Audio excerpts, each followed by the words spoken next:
Highway safety secrets, we investigate the risky road conditions the state's keeping from you. Moms using marijuana to battle postpartum depression. An in-depth look at an underground growing trend here in Texas and the legislation that could make it legal. Good morning and thank you for joining us for State of Texas. I'm Josh Hinkle. We start with the bill cracking down on so-called sanctuary cities. Senate Bill 4 passed through the Texas Senate. It strips state funding from grants from departments or cities that don't cooperate with immigration agents' requests to hold unauthorized immigrants without a warrant. Republicans added new penalties to the bill during the debate. One amendment adds criminal penalties for department heads who refuse to work with immigration agents. Another puts fines of up to $25,000 for local agencies that violate provisions of SB 4. Supporters say the bill makes Texans safer, but some Democrats fear the bill will lead to racial profiling. They see the characteristics of someone that they think could be undocumented, and they hold them. Republicans say the bill does not encourage profiling. Instead, it's designed to catch criminals. They're not going to be walking up to innocent people on the street. It has nothing to do with the color of your skin. It has solely to do with your immigration status and the crimes that you've committed. The bill moved quickly through the Senate after Governor Greg Abbott declared it an emergency item. Lawmakers can only vote on emergency items during the first 60 days of the session. But the bill could take a little longer to move through the Texas House. Speaker Joe Straus just set the committee assignments last week, 3 weeks after senators received their assignments. Next stop for sanctuary cities legislation is the House State Affairs Committee. That committee is chaired by Byron Cook, viewed as many as a moderate Republican. The 14-member committee has 5 Democrats, including Vice Chair Helen Giddings and Austin's Eddie Rodriguez. Moderates could push to change some of the more controversial elements of the bill. Governor Greg Abbott wants to make sure the state gets more power over local officials. He issued a statement saying he will not tolerate sanctuary city policies and, quote, elected officials do not get to pick and choose which laws they will obey. That statement could be a dig against Travis County Sheriff Sally Hernandez. Under her leadership, the sheriff's office has a policy of only holding unauthorized immigrants if they've committed a major crime. Right now, Travis County only does that for charges of murder, aggravated sexual assault, and human smuggling. Because of that policy, Governor Abbott cut $1.5 million in state grant money from the county. The cuts hit programs that help veterans with PTSD and parents who struggle with drug and alcohol addiction. None of A through I has anything to do with immigration, and none of A through I is under the managerial control of the Travis County Sheriff's Department. Travis County could have to eliminate 14 positions because of the cuts. For now, county commissioners plan to keep the positions until mid-May. They're trying to find ways to use county money to keep the positions and the programs going. But even as a Senate Bill 4 moves through the legislature, there are questions about whether ICE detainers are legal. KXAN investigator Kevin Schwaller explores how a federal judge's ruling could affect the sanctuary city debate in Texas. As Texas Republicans try to limit so-called sanctuary policies, another debate continues in the nation's courts. A federal judge in Illinois said immigration officials need a warrant or more proof before they ask to hold a person in jail. That's after ICE tried to hold 2 men who were legally in the country. A lot of these initial challenges to ICE detainers was actually on behalf of U.S. citizens. We spoke with Austin immigration attorney Jacqueline Watson. A Texas Senate bill would open counties up to lawsuits if they decide not to honor a request from immigration officials. However, Watson says saying no could also open them up to a lawsuit because of cases like the one in Illinois. Ultimately, the liability is going to lie with the county that is holding someone in violation of the U.S. Constitution. But in a new letter, the Texas Attorney General Ken Paxton disagrees. He believes the Illinois ruling will be reversed and that counties will be able to fight claims that they wrongfully held a suspect. No matter what happens in the legislature, the broader question about the legality and constitutionality of detainers remains yet to be decided nationwide. Almost without a doubt, this is going to end up in front of the Supreme Court. For State of Texas, I'm Kevin Schwaller. The federal judge's decision against detainers is narrow in scope and only affects a few states, not Texas. But the ruling's impact could expand if other states file similar lawsuits. Do you think it's fair that you're using that to withhold the safety information? Going back to that federal law, state law, and attorney general opinion is what is accepted from disclosure. The risky road conditions the state doesn't want you to see. Highway safety secrets when State of Texas returns. If the state had information that could warn you how dangerous a road you're driving on might be, you'd want to know, right? That danger is greater every year here in the Austin metro area. In the past year alone, there were more than 40,000 crashes. That's a sharp increase of 27% from 5 years ago. 265 of those crashes in the past year ended with someone dead, and that's up 12% from 5 years ago. TxDOT says about 90% of those are preventable, caused by driver error. But we wanted to know the other factors. When we asked for specific safety conditions on those roads, the Texas Department of Transportation denied our public information request. KXAN investigator Brian Collister got a hold of some of that pavement information. How did that happen? Well, Josh, in this one case, TxDOT says one of its employees unknowingly gave out that information. We took a look, and what we found was just how bad some of the road conditions are here in Travis County. Then we traveled to some of the worst places with the lowest ratings. Large potholes on 2222 between Mesa and Burnett. Heavily cracked pavement on Decker Lane between FM 969 and Highway 290. And uneven asphalt on Manchac Road between I-35 and the Hayes County line. Thing is, this kind of crucial road information exists for the entire state. But it's something TxDOT doesn't want you to see. It's their highway safety secret. My wife, it was a beautiful woman, beautiful girl. I miss her every day. Evangelos Voitsinas' wife, Carol, called her husband on her way home to Elgin in 2015. Couple hours passed and she did not come. Carol was killed instantly when a tow truck hydroplaned, lost control, crossed the median, and struck her car. She was everything for me, you know. What happened, you know. It's an accident, and you don't have a control with an accident. But Voitsinas does believe it's an accident that could have been prevented, according to a lawsuit he's filed against TxDOT. It claims the agency knew or should have known the road surface was so worn and slick that it was dangerous and defective and contributed to the accident. And this has not been the only deadly crash on this 12-mile stretch of 290 between Elgin and Manor in recent years. More than 800 accidents, including 10 deaths, according to records provided by TxDOT since 2011, including a father and son killed last May when their pickup truck hydroplaned and flipped over in almost the same spot as Carol's accident. The safety factors behind crashes like that are part of what TxDOT calls confidential highway safety information, including findings from its team of investigators who research every deadly accident. It means the general public can't find out if a traffic signal works properly, or if a bridge is stable, or if a railroad crossing is unsafe. TxDOT also gives every section of pavement a condition score, but you'll never see it. They want us to help them figure out safer designs. Transportation researchers like Dr. Kara Kockelman at the University of Texas can get some safety data from TxDOT, but must sign an agreement saying they won't release it. Yeah, I think the more transparent our agencies can be, the better it is for everyone. Still, TxDOT won't give them pavement condition data, which could help save lives. Pavements, if they're bumpy, can kind of send the car in a wrong direction if the driver's drowsy or lets go the steering wheel for a second. TxDOT collects a lot of safety information. Why can't the public see that? Well, that information, as a matter of law from federal law, state law, and our attorney general opinion, is exempted from being released. Federal law says highway safety information cannot be used in a lawsuit. And state law says information that's not discoverable, which means cannot be used in a lawsuit, is not public information to anyone.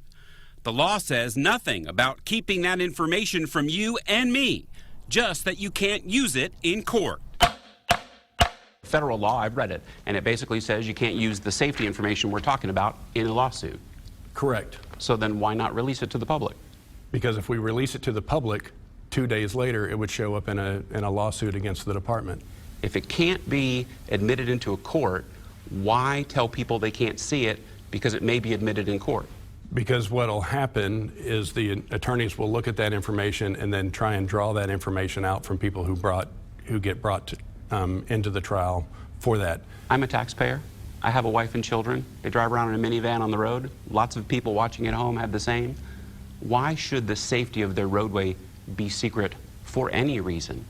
So I, as well as am a taxpayer, as are all the people at TxDOT. We have family. We ourselves drive on the road. It's important to know if we see any roadway, any bridge that is not safe, it's going to be closed down. I would like to hear more about the basis for that position. Lawmakers like Austin Representative Celia Israel are supposed to have access to any state record, but she says it's been difficult for even her to get some information from TxDOT on deadly crashes. We were confused as to why. As a member of the House Transportation Committee, she's promised to review TxDOT's transparency this session. I think obviously the public deserves to know what are we doing, how are we doing it, and I hope that your analysis can help shed some light on how we can communicate and share data better, especially when it comes to public safety. If these kind of accidents that happen will give the opportunity to improve and not to happen again, I will say that then my wife's loss, it's justified. We checked other similar-sized highway departments like Florida and California. Both released the same information TxDOT is keeping secret. Remember, TxDOT says it's because of a federal law. But even the city of Austin releases information about its roads. TxDOT says it does have a lot of data on its website that they collect. It's actually collected by police officers at the scene of an auto accident. It's not the safety data collected and analyzed by their crash experts and traffic engineers. Josh?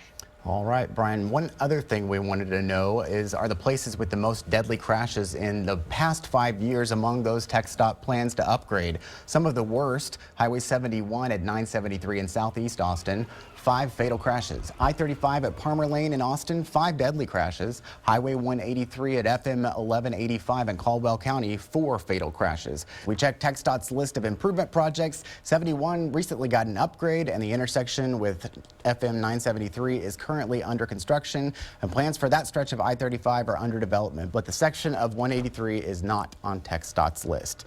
Yes, and you can check to see all of the projects on TxDOT's list online now. You can also see which roads have the most fatal crashes in your area. Check out our digital interactive feature. Just search for this story in the investigative section of KXAN.com. If you had a glass of wine, no one's going to judge you.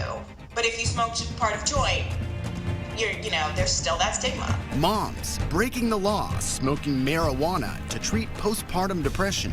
The possible risks and the bill that could make it legal in Texas. A KXAN in-depth report next on State of Texas. Now a KXAN in-depth report about a problem many new moms keep hidden. Experts say 1 in 7 women battle postpartum depression during pregnancy or after giving birth. Symptoms can include mood swings, difficulty bonding with your baby, insomnia, and anxiety. We've discovered here in Austin some moms are turning to an illegal and controversial drug to ease their symptoms. It has many names: cannabis, pot, weed, marijuana. KXAN investigator Arzo Dost discovered it's a growing trend, and some of these moms might live in your neighborhood. Well, Josh, when you think of someone buying or doing drugs, you normally think of them doing it in a dark alley. But the reality is these are women living in normal neighborhoods in suburbs in Central Texas, and they admit they're scared. Smoking marijuana could get them arrested and even get their kids taken away. Now, 28 states allow medical marijuana for a number of conditions, including postpartum depression. But it's still against the law in Texas, which is why moms here wouldn't go on camera. So we look to California, where it's legal, to share this mom's experience with the drug. For some new moms, life can be dark, lonely, and overwhelming. Hi. How are you? For Celia Bihar, it started after giving birth to her oldest daughter. I couldn't get out of bed. I was sobbing. I didn't feel connected to my daughter. I kept thinking her life would be so much better if I wasn't in it. Bihar turned to therapy, even Prozac, and its unwanted side effects. My hands would shake, which I hated. No sleep. It was definitely insomnia, upset stomach, and really bad migraines. Desperate for help after her second daughter was born, Bihar turned to something she doubted at first: marijuana. It works right away. It's more natural. There are no lasting side effects to it. She started smoking it at night once her kids were asleep. My rage was gone. I mean, I didn't have that anymore. She later moved on to cannabis oils, lotions, bath salts, and even cookies, chocolate, and gummies. It's a stigma that's slowly fading where Bihar lives.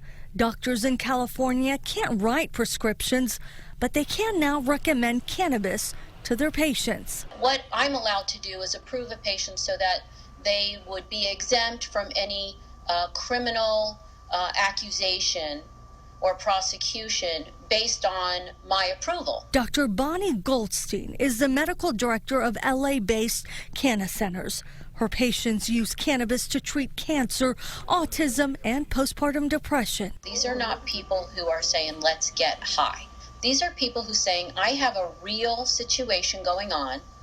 I've seen my doctor, I've tried this medication, and it's not working. I need a different solution. Is this safe? It's quite safe, and it may work, and we have the system in our brain that may be imbalanced, and this plant may be the answer to put it back into balance. I would not feel comfortable providing it for a new mom because I don't know the risks. Dr. Carly Snyder is one of the nation's leading postpartum experts and says there's not enough research to support moms using marijuana safely. There are limited studies that suggest that there may be some motor delay for babies who are exposed to the metabolites of marijuana via breast milk. 2 years ago, state lawmakers legalized small amounts of cannabis oil, but for certain patients with severe forms of epilepsy. The Texas Compassionate Use Act passed overwhelmingly in the Senate and by about 2/3 in the House. When he signed it into law, Governor Greg Abbott made it clear this would not open the door to legalize marijuana in Texas. But the bill's co-author, Senator Jose Menendez, says it leaves out a lot of people who need treatment. We're making criminals out of people who want to feel better. This session, Menendez has filed a bill to cover more debilitating medical conditions, including PTSD. All I'm trying to do is allow for medical doctors to be able to, in consultation with their patients, decide which course of medication is best for them. And since KXAN told him about the moms secretly using here in Austin, he says postpartum depression should be considered. I really want them to have a voice. I want them to feel that they're not alone. Someone has to start talking about it. I think moms have power a lot more than we're given credit for sometimes. I started looking into this story about 6 months ago because postpartum depression was something I dealt with after my second son was born. I understand the condition alone is tough to talk about. When you add marijuana to the conversation, it's clear why the moms I met here in Central Texas were hesitant. Now, one of them did write to me, though. She says, playing dolls and Legos, reading the same book dozens of times in one day is something I can now do with joy and mindfulness. After doing my research, I determined that this is something that helps me so immensely that I would be irresponsible to bypass. Now, she also told me, Josh, that it was actually her therapist who recommended she try marijuana. Arza, what do they say about the women who are actually smoking marijuana while they're pregnant? Well, Josh, you know, a lot of researchers and experts say there needs to be more done on that topic. For instance, a new study out just last month found there's a strong indication of reduced birth weight for pregnant women, but weak evidence of any effects on pregnancy complications for the mother or the child. Because so much of the legal concern does have to do with the children. Absolutely, especially keep in mind here in Texas, it takes just one complaint or allegation of substance abuse for the state to launch an investigation of child endangerment. All right, Arza, thank you very much. And thank you for joining us for State of Texas. Stay tuned for Meet the Press coming up at 9. I'm Josh Hinkle. Have a great day.